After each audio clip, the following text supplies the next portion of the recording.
बिस्मिल्लाहिर्रहमानिर्रहीम। Dear students, अस्सलाम वालेकुम। आज हम एक और chapter that is capital gains उसको पढ़ेंगे और ये चैप्टर छोटा है लेकिन अहम चैप्टर है। तो इसमें जिन चीज़ों को हमने पढ़ना है, what is the scope of capital gain, ये जो हेड है इसका स्कोप क्या है, कैपिटल एसेट किसे कहते हैं, कैपिटल गेन्स कंप्यूट कैसे करते हैं, कैपिटल गेन्स की टैक्सेशन क्या है, किन सूरतों में fair market value of the asset is taken as cost, और capital gain on disposal after 1 year of acquisition, capital gain on immovable property and capital gain on securities. ये तो थी टैक्सेशन के रेफरेंस से। और फिर अगर कोई कैपिटल लॉसेस हो जाते हैं तो उसका ट्रीटमेंट क्या करना है और कॉस्ट ऑफ एक्विजिशन किस तरीके से डिटरमिन करनी है। तो ये वो चीजें हैं जो इंशाल्लाह आज हम देखेंगे। इसमें सबसे पहले स्कोप ऑफ कैपिटल गेन्स कि ये जो हेड है कैपिटल गेन, इसके अंदर कौन सी चीजें फॉल करती हैं, और वो क्या है, profit and gain on disposal of capital asset that is taxable under the head capital gain. So दो चीजें इसमें, डिस्पोजल क्या है, to part with an asset, asset को बेच देना, एसेट आपकी मलकियत ना रहना किसी बिना पे, गिफ्ट कर दिया आपने, एक बंदा मर जाता है, उसके लवाहिकीन में एसेट चले जाते, तो किसी भी रीजन की बिना पे, किसी ट्रांजैक्शन की बिना पे या किसी लीगल प्रोविजन की बिना पे जब कोई एसेट किसी बंदे की मलकियत नहीं रहता तो it is treated as disposal of the asset. और गेन क्या होता है, it is excess of the disposal consideration over cost, कि हमने इसे डिस्पोज ऑफ कितने में किया और इसकी कॉस्ट कितनी थी, इसका difference. If disposal consideration is more than the cost, it will be gain, and if cost is more than the disposal consideration, then there will be loss. Capital asset, ये basic definition है इस chapter की, इसको बहुत एहतियात से समझना है। Capital asset means property of any kind held by a person, किसी भी किस्म की property which is owned or held by a person, that is capital asset, whether this property is connected or not with the business, business के साथ है नहीं है, it is irrelevant, किसी भी किस्म की property which is held by a person is capital asset, excluding, ये अब 4 मुख्तलिफ किस्म के आइटम्स दिए जा रहे हैं कि ये 4 जो है इनको निकालते हुए बाकी किसी किस्म की प्रॉपर्टी है that will be taken as capital asset. 1 क्या है, any stock in trade, consumable stores और raw materials. Stock in trade वो चीजें जिसमें डील करते, कंज्यूमेबल स्टोर्स आप जानते हैं, रॉ मटेरियल आप जानते हैं, तो ये कैपिटल एसेट नहीं होंगे। Any depreciable asset, depreciable asset क्या है, जिस which is owned by the business and which is being used for the business and on which depreciation is allowed. So जिन पे depreciation under the income tax law allow होती है, charge की जाती है to the business, that asset is known as depreciable asset. तो depreciable assets भी capital asset नहीं होंगे। Then any intangible asset on which amortization is allowed under section 24. Intangibles ये भी asset होते हैं, जैसे गुडविल है, पेटेंट राइट है, कॉपी राइट्स है, ट्रेडमार्क्स हैं। These are assets, intangible, physical existence तो नहीं होती लेकिन इनकी मलकियत होती है और इसके बेनिफिट होते हैं। इनको भी अमोर्टाइज किया जाता है under the income tax law और उसके लिए सेक्शन 24 है उसके तहत। सो अगर डेप्रिसिएबल एसेट है तो वो भी कैपिटल एसेट नहीं है, और अगर इंटेंजिबल है जिस पे अमोर्टाइजेशन मिलती है तो वो भी कैपिटल एसेट नहीं है। और चौथी चीज जो कैपिटल एसेट में शामिल नहीं है, any movable property held for personal use by a person, or his family member dependent upon him. ज़ाती इस्तेमाल की अशिया जो इस बंदे के या इसके डिपेंडेंट्स या फैमिली मेंबर्स जो हैं उनके इस्तेमाल में हैं वो भी नहीं है। मिसाल के तौर पे गाड़ी, प्राइवेट गाड़ी है तो it is not a depreciable asset and it will not be falling under capital asset because it is movable property held by the person for his personal use. तो इन्हें हम थिंग्स ऑफ पर्सनल इफेक्ट भी कहते हैं। जैसे लिबास है, घर के और आइटम्स, तो these are personal effect items, things of personal effect. तो ये थिंग्स ऑफ पर्सनल इफेक्ट, तो ये भी शामिल नहीं है कैपिटल एसेट में। सो अगर हम देखें तो चार चीजें हैं कि किसी भी किस्म की प्रॉपर्टी इज कैपिटल एसेट सवाए raw material, consumable stores, stock in trade. Depreciable asset, intangible and things of personal effect, जाती इस्तेमाल की अशिया उसमें शामिल नहीं है। लेकिन ये जो नीचे एक लिस्ट दी हुई है 6-7 आइटम्स की, ये चाहे जाती इस्तेमाल के लिए ही क्यों ना हो, these will be treated as capital asset। तो ये चीजें कौन सी हैं? ये पेंटिंग, स्कल्पचर, मुजस्मे, ड्राइंग और other work of art, jewellery, rare manuscript. Manuscript क्या होते हैं? हाथ से लिखे हुए डॉक्यूमेंट्स जिन्हें मखतूता कहा जाता है उर्दू में। रेयर, नायाब किस्म के मखतूतात, जैसे मिसाल के तौर पे नबी सल्लल्लाहु अलैहि वसल्लम के लिखे हुए खतूत जो मुख्तलिफ बादशाहों को थे, अगर वो किसी के पास है that is a rare manuscript. Folio और बुक, फोलियो अकाउंटेंट्स बड़ी आसानी से जानते हैं, अकाउंटिंग में पढ़ते हैं जी, ledger folio, journal folio. Folio का मतलब होता है पेज। सो रेयर मैन्युस्क्रिप्ट हो या रेयर फोलियो हो या रेयर बुक हो, ये भी कैपिटल एसेट है, चाहे ये जाती इस्तेमाल के लिए क्यों ना हो, it will be capital asset. Then postage stamp और first day cover. Postage stamp यादगारी जो डाक टिकट होते हैं, आपको पता है कि लोगों का शौक और नायाब जो है वो खासी कीमत पे बिकती हैं। और फर्स्ट डे कवर जब कोई पोस्टेज स्टैम्प यादगारी इशू की जाती है तो उसका एक एनवेलप बनता है, एक उसका राइट अप बनता है एक कागज की शक्ल में, और एक स्टैम्प बनती है। ये 3 चीजें होती हैं। उस एक कागज पे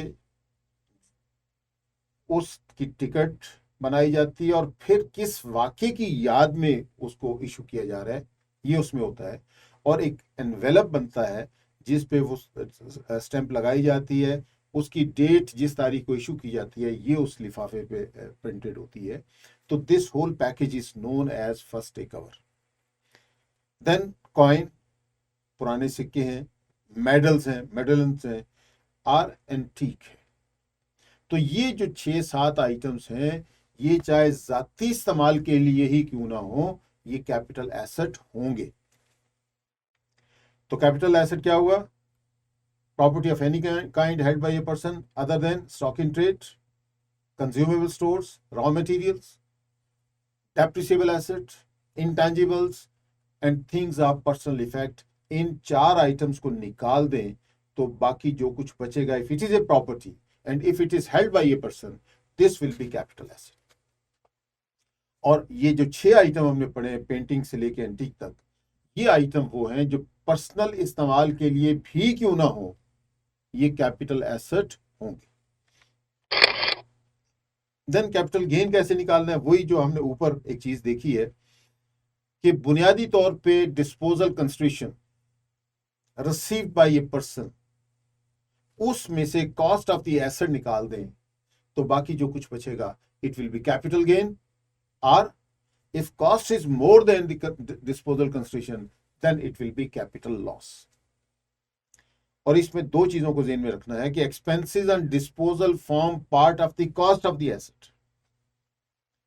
एसेट्स और डेप्रिसिएशन के चैप्टर में एक चीज हम देखेंगे वो क्या है कि उसमें डिफाइन किया हुआ कि कॉस्ट में क्या क्या चीजें शामिल है।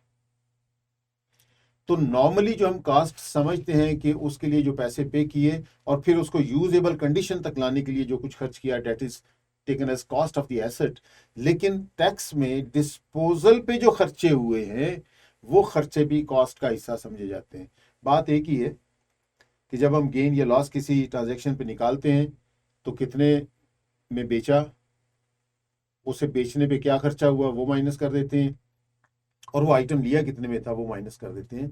तो ये जस्ट प्रेजेंटेशन का मसला है, अदरवाइज कोई इसमें डिफरेंस नहीं है अकाउंटिंग या टैक्स में। तो बुनियादी तौर पे ये है कि कॉस्ट में उसको एक्वायर करने का खर्चा, उसे यूजेबल कंडीशन तक लाने का खर्चा और उसे डिस्पोज करने का जो खर्चा है, ये सारा शामिल कर देंगे इन दी कॉस्ट। और फिर कॉस्ट शेल नॉट इंक्लूड, दो किस्म के खर्चे वो शामिल नहीं किए जाते। Number one, an expenditure that is or may be deducted under any other head of income। ये हमने शुरू में पढ़ा था कि हर हेड के खर्चे इलादा से निकालने, और फिर हर हेड जो है उसकी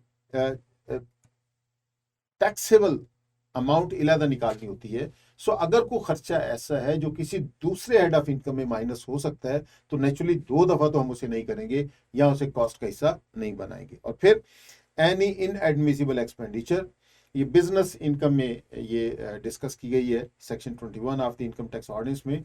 उसमें क्या है कि कुछ खर्चे कानून ने ये कहा हुआ कि हम इनको खर्चे नहीं मानेंगे। मिसाल के तौर पे अगर कोई पेमेंट की है और कानून के मुताबिक उस पेमेंट करते वक्त उसमें से टैक्स माइनस करना था, टैक्स विद होल्ड करना था, जिसे हम टैक्स एट सोर्स कहते हैं, वो माइनस करना था, और अगर वो माइनस नहीं किया, अगर वो डिडक्ट नहीं किया, अगर वो कलेक्ट करके गवर्नमेंट को जमा नहीं करवाया तो बड़ा वैलिड खर्चा था। लेकिन इस कानूनी प्रोविजन की वायलेशन की बिना पे कानून ये कहता है कि हम उसको अलाउ नहीं करेंगे एज डिडक्शन। तो ऐसे खर्चों को इनएडमिसिबल डिडक्शंस कहते हैं। तो कॉस्ट में ऐसे खर्चे शामिल नहीं होंगे जो किसी और हेड में माइनस हो चुके हुए, डिडक्ट हो चुके हुए, या कोई ऐसा खर्चा जो सेक्शन 21 के मुताबिक इनएडमिसिबल है, तो ये नहीं होगा। अब कैपिटल एसेट की डेफिनेशन पढ़ ली हमने, हमने ये देख लिया कि कैपिटल गेन कैसे निकालना है। अब ये देखना है कि इसकी टैक्सेशन कैसे होगी। तो टैक्सेशन के लिए कैपिटल एसेट्स को तीन बड़ी क्लासेस या कैटेगरीज में तकसीम कर दिया गया। One is immovable properties, land, building, immovable properties. Second is securities, securities की डेफिनेशन हम अभी पढ़ेंगे कि सिक्योरिटी से क्या मुराद है। और इन दोनों को छोड़ते हुए बाकी तमाम किस्म के कैपिटल एसेट्स ये तीन कैटेगरीज में तकसीम कर दिए गए हैं, और हर category of the capital asset के लिए टैक्सेशन के रूल्स डिफरेंट हैं। यहां थोड़ा सा मैंने एक हाईलाइट किया है रेड कलर में कि इमूवेबल प्रॉपर्टी जो है इट इज एसटीआर। एसटीआर मतलब सेपरेट टैक्स रिजीम। इसका मतलब यह कि इसे हम किसी हेड ऑफ इनकम में ऐड नहीं करते, इसे इलादा रखते हैं और इस पे इलादा से टैक्स रेट अप्लाई करके टैक्स निकालते हैं। इसी तरीके से सिक्योरिटीज भी एसटीआर में फॉल करती हैं कि इन्हें भी हम किसी हेड ऑफ इनकम में ऐड नहीं करेंगे, बल्कि इलादा रख के कुछ रूल्स के मुताबिक इलादा सेपरेट टैक्स रेट्स के हिसाब से टैक्स निकालेंगे। और इन दो को छोड़ते हुए बाकी जितने भी किस्म के कैपिटल एसेट्स हैं वो नॉर्मल टैक्स रिजीम में होते हैं। इसका मतलब यह है कि उसके खर्चे भी माइनस होंगे और बाकी सारी चीजें भी। अब फिर मार्केट वैल्यू एज कॉस्ट।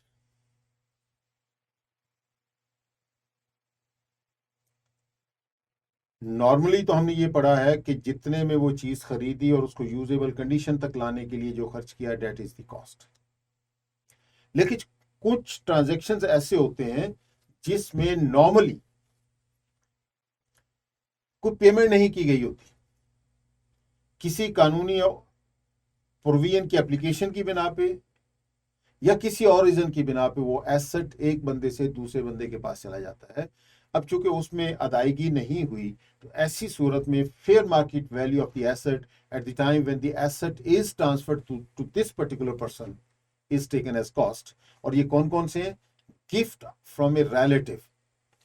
अब ये रिलेटिव, ये जरा नीचे देखें, रिलेटिव रिलेटिव में कौन कौन लोग शामिल हैं? N ancestor, A descendant of any of the grandparents or an adopted child of an individual or of a spouse of the individual. इसका मतलब क्या हुआ कि रिश्ते में ऊपर और नीचे वाले सारे लोग शामिल हैं, बाप दादा परदादा ऊपर वाले, बेटा पोता पड़पोता नीचे वाले। तो ऊपर और नीचे वाले सारे जो उस लाइन में हैं वो सारे के सारे इसमें शामिल है। ये relative. Spouse of the individual और of any person specified above. अब बेटा है तो उसकी स्पाउस बहू है, बेटी है तो उसका स्पाउस दामाद है। तो इस इंडिविजुअल की अपना स्पाउस मियां या बीवी, और ये जो ऊपर वाले हैं दादा है तो दादी है, ठीक है, बेटा है तो बहू है, बेटी है तो दामाद है। तो ना सिर्फ वो खुद बंदा उसके स्पाउस, उसके बच्चों के स्पाउस, ये जितने भी लोग हैं जो एक लाइन में उसके रिश्तेदार बने, इनके जो स्पाउस हैं वो भी रिलेटिव की डेफिनेशन में आएंगे। So a gift from a relative जो है इसमें fair market value is taken as cost. Then bequest, will, succession, inheritance, ये सारे की सारी वसीयतें, पहली वाली दो वसीयतें हैं, दूसरे वाली कानूनी ऑपरेशन की बिना पे होते हैं। सक्सेशन, इनहेरिटेंस, एक ये कि कानून के मुताबिक अगर कोई बंदा, उसके जो लवाहिकीन है उसके सक्सेसर्स हैं। इनहेरिटेंस में बाज़ औक़ात आपके इमीडिएट पेरेंट्स से हट के भी कहीं दूसरी तरफ से कोई एसेट आ सकता है। डिवोल्यूशन, जब कंपनीज खत्म होती हैं या डिवॉल्व्स होती हैं तो उस पे कोई एसेट मिल गया। Distribution of an asset on dissolution of an AOP या winding up of the company पे भी डिस्ट्रीब्यूशन ऑफ एसेट होते हैं। तो ये सारी की सारी वो सूरतें हैं 8 जिसमें एक्चुअली कोई पैसा, कोई कंसिडरेशन पे नहीं की होती फॉर एक्वायरिंग द एसेट। तो ऐसी सूरत में वो नॉर्मल जो डेफिनेशन ऑफ कॉस्ट है वो अप्लाई नहीं हो सकती। तो फिर फेयर मार्केट वैल्यू, जिस तारीख को ये एसेट इस बंदे की मलकियत बना उस तारीख की fair market value shall be taken as cost of the asset. लेकिन बात क्या होता है कि गिफ्ट किया, अब चूंकि ओरिजिनल कॉस्ट नहीं ली गई थी बल्कि फेयर मार्केट वैल्यू ली गई थी, और ये टैक्स अवॉइडेंस के लिए बाज़ औक़ात इस सिस्टम को यूज किया जाता है। तो उससे बचने के लिए कानून क्या कहता है कि where gifted asset is disposed within 2 years of its acquisition, उसे एक्वायर करने के 2 सालों के अंदर अंदर डिस्पोज ऑफ कर दिया गया है, and commissioner is satisfied that gift arrangement was part of tax avoidance scheme. ये जो गिफ्ट दिया गया था ये इसलिए दिया गया था कि टैक्स में कुछ कमी की जा सके, टैक्स अवॉइडेंस स्कीम। तो ऐसी सूरत में cost of the recipient of the gift, जिसे ये गिफ्ट मिला है, shall be the cost of the asset for person disposing of the asset at the time of the disposal. So instead of fair market value, जितने में पिछले बंदे के पास था, फर्ज करें कि शेयर्स थे, ये खरीदे, एज्यूम करें कि 10,000 रुपए में ए ने शेयर्स खरीद किए 10,000 रुपए में, सो ये उसकी कॉस्ट। आफ्टर 4 years ये गिफ्ट कर देता है, गिफ्टेड टू बी,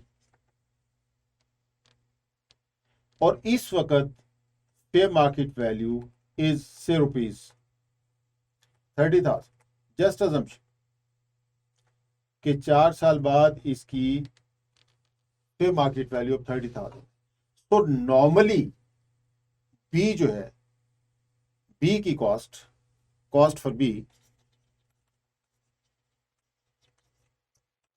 नॉर्मल क्या है,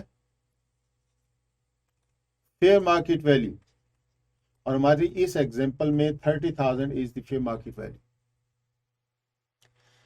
लेकिन अभी जो हम प्रपोजिशन पढ़ रहे हैं जिसमें यह है कि गिफ्टेड प्रॉपर्टी को 2 सालों के अंदर डिस्पोज ऑफ कर दिया और कमिश्नर के पास कुछ सबूत है कि ये टैक्स अवॉइडेंस के लिए किया गया है, तो इस सूरत में एक्सेप्शनल केस, एक्सेप्शन क्या है कि जितने में ये पिछले बंदे के पास कॉस्ट पड़ी थी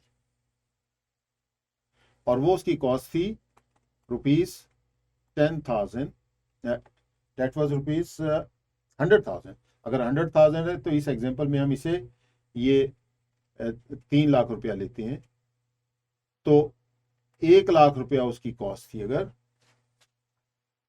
एक ही, तो that will be taken as cost to be. Normal क्या है, रिपीट करता हूं मैं, नॉर्मल ये है कि गिफ्ट की सूरत में fair market value is taken as cost. जो हमारी इस एग्जांपल में फेयर मार्केट वैल्यू इज 300,000, तो 3 लाख रुपए में ये उसकी कॉस्ट पड़ जाएगी। अगर वो 350 में बेच देता है तो 50,000 रुपया उसका गेन हो जाएगा, ये नॉर्मल। लेकिन गिफ्ट कमिश्नर ये समझता है कि ये टैक्स अवॉइडेंस स्कीम के हिस्से के तौर पे किया गया है, तो ऐसी सूरत में जो कॉस्ट थी of the person who is giving the gift, हमारी इस एग्जांपल में ए है, तो उसकी कॉस्ट थी 1 लाख रुपए की, तो 1 लाख रुपया उसकी कॉस्ट समझी जाएगी। और अगर जैसे अभी हमने कहा कि जी 3.5 लाख में बेच देता है, तो नॉर्मल में क्या देखा हमने कि नॉर्मल में गेन था 350 minus 300,000, so gain was 50,000।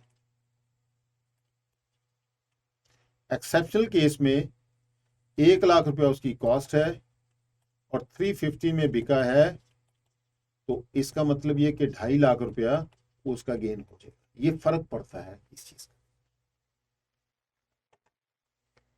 तो बात समझ आई कि नॉर्मली गिफ्ट की fair market value is taken as cost of the person who has received the gift. लेकिन अगर 2 साल के अंदर उसको डिस्पोज ऑफ कर दिया गया है और कमिश्नर को ये यकीन है, उसके पास कुछ सबूत ऐसे हैं कि ये टैक्स अवॉइडेंस स्कीम के हिस्से के तौर पे किया गया था, तो जितने में ये पड़ा था पिछले बंदे को जिसने कॉस्ट दी थी, that will be taken as cost of the person who has received the gift, और इस तरीके से वो सारे के सारा गेन इसके खाते में चला जाए।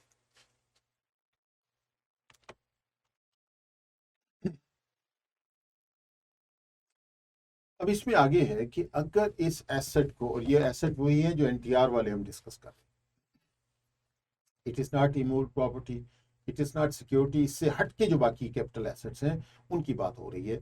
अगर ये 1 साल रखने के बाद डिस्पोज ऑफ करते हैं तो कैपिटल गेन की amount shall be 3/4 of the actual gain. Assume करते हैं that disposal consideration is ₹100,000, just assumption, और इसकी कॉस्ट थी से 60,000। इसका मतलब है कि 40,000 रुपए का गेन हुआ।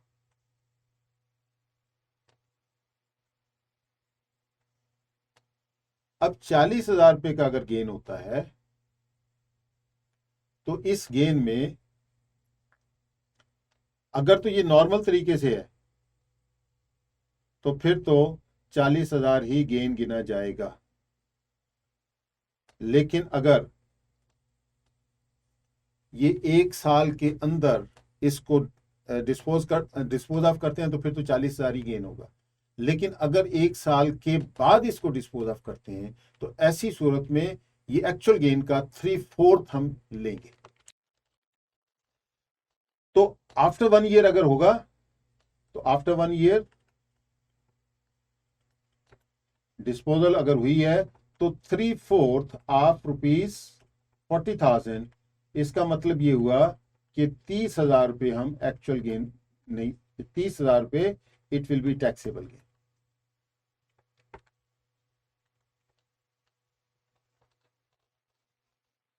So disposal within 1 year of the acquisition, actual gain is taken as capital gain। और अगर ये डिस्पोजल 1 साल के बाद हो जाती है, 1 साल रखते हैं और उसके बाद इसको डिस्पोज ऑफ करते हैं, तो फिर 3/4 that is 75% of the actual gain shall be taken as gain। इसका मतलब ये है कि जो बाकी बच गया था हमारी इस एग्जांपल में ₹10,000, ये जो था इट विल बी एग्जेम्प्ट। सो इसका कोई टैक्स ट्रीटमेंट नहीं होगा। एक्चुअल गेन उसे 40,000 रुपये ही हुआ है, लेकिन इंसेंटिव दिया जा रहा है कि ज्यादा से ज्यादा मुद्दत अपने पास रख के इसको डिस्पोज ऑफ करें। तो साल के बाद अगर डिस्पोज ऑफ करते हैं तो फिर उस पे gain will be 75% of the actual gain. This will be taxable. In this example it is ₹30,000।